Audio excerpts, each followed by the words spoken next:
his teachers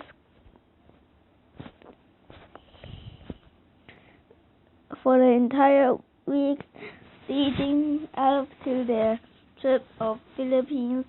Chesa was particularly buzzing with excitement. Everyone knew how badly she wanted to go there. One day, her younger Chesa and her older sister Amy listened to family stories as they ate suman.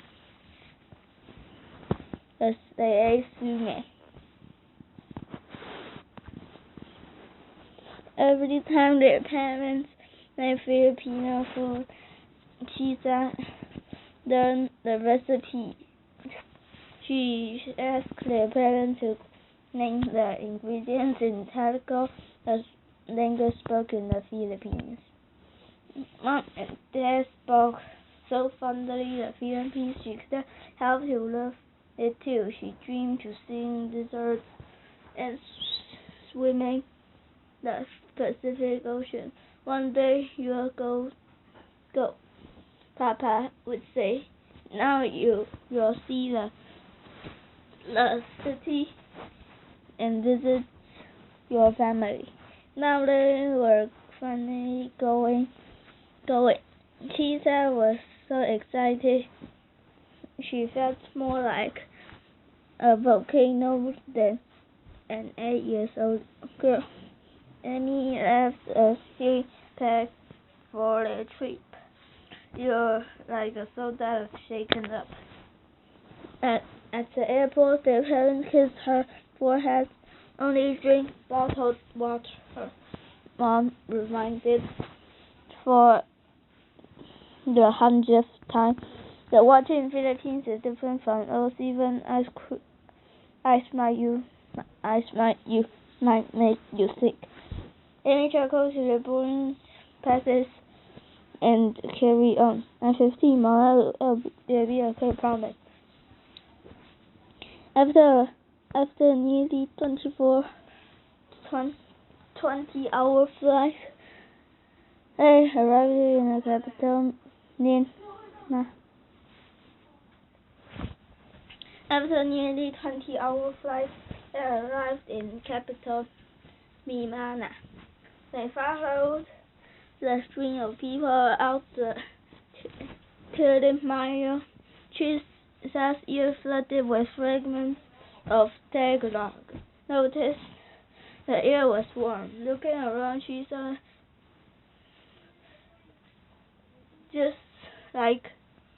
noticed the people with brown skin, just like hers. She beamed. There were so many more than they were back home in their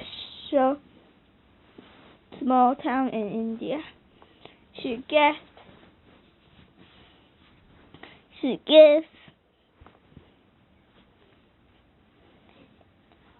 There was a gasp to their left.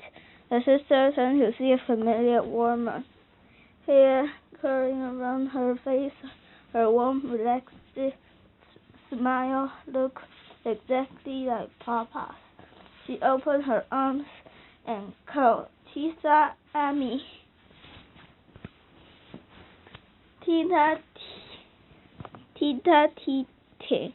they cried back. Behind her, their grandma, Lola Vix, and her aunt, Tita Eva. Ma no po, Chesa said, passing Lola said to her forehead. The older woman laughed. Tito is waiting in the car outside, Tita even said. Your grandpa John is back at the house. After they grabbed their guns, they piled to Tito Jack's car. The monster in the warm air clicked like dew in their skin. Chesa gasped out the window watching motorcycles and Philippines cars with passengers fly by. It was so much noisier than back home, and she never seen so many tall buildings close up. It was a bit overwhelming. Chesa shrunk down in her seat beside Tita Evan. Amy, on the other hand, wore a huge grin. She looked out the window and wondered, "Can we ride a motorcycle while we are here?" She asked excitedly. "Yes," said Lola. "Do you want to try to, Chesa?"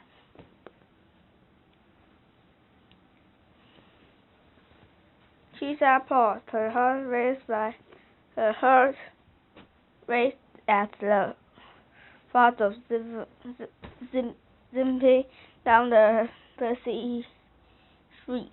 No," she said, softly, embarrassing that she wasn't as brave as Amy. "That's okay," said Tito Jet, but Chesa's heart sunk. Maybe she thought I'm not made of how fast the city moves. They were exhausted by the time they arrived at their grandparents' house. Rudolph John offered Chesa and Amy some bread and spam and rice. A lizard rested in the cool shade of the house. While Chesa ate, she admired the lizard as it crawled along the ceiling. Afterward, they headed off to bed.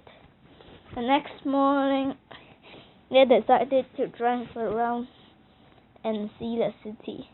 When they got into a car, it headed out. Lola waved goodbye from the doorway. "You're not coming with us?" Chesa asked. Lola just smiled and shook his head before heading back inside.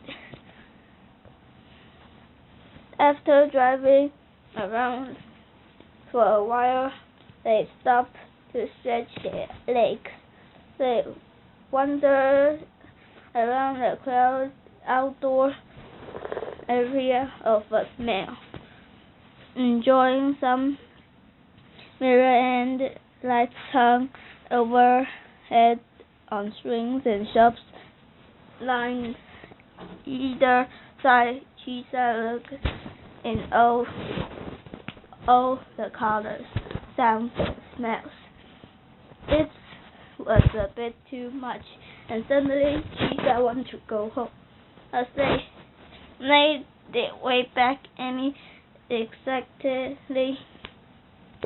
talked excitedly about exploring the city again. Tomorrow, the thoughts were noisy. Made Chesa's heart race. When they got home and the others started getting ready for dinner,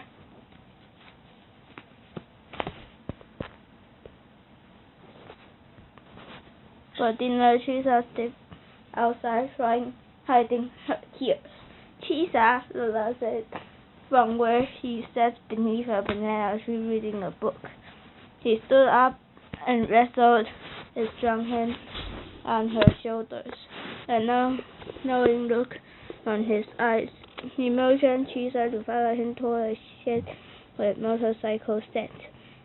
"I'll drive really slow," he promised, seeing the look of a worried face as they very carefully along a narrow path. Chesa hugged her arm tightly around her grandpa. She was surprised, although she found herself enjoying the ride. After a while, Chesa stood up ahead of them, surrounded by green fields and blue masses of a waterfall. I can't hear the city. It's too much. Lola said with a smile. It is outside. It's a peaceful face. Chesa breathed deeply through the smell of the flowers. She looked up at Lola and grinned. They are quite beautiful, Lola thought. She felt hope.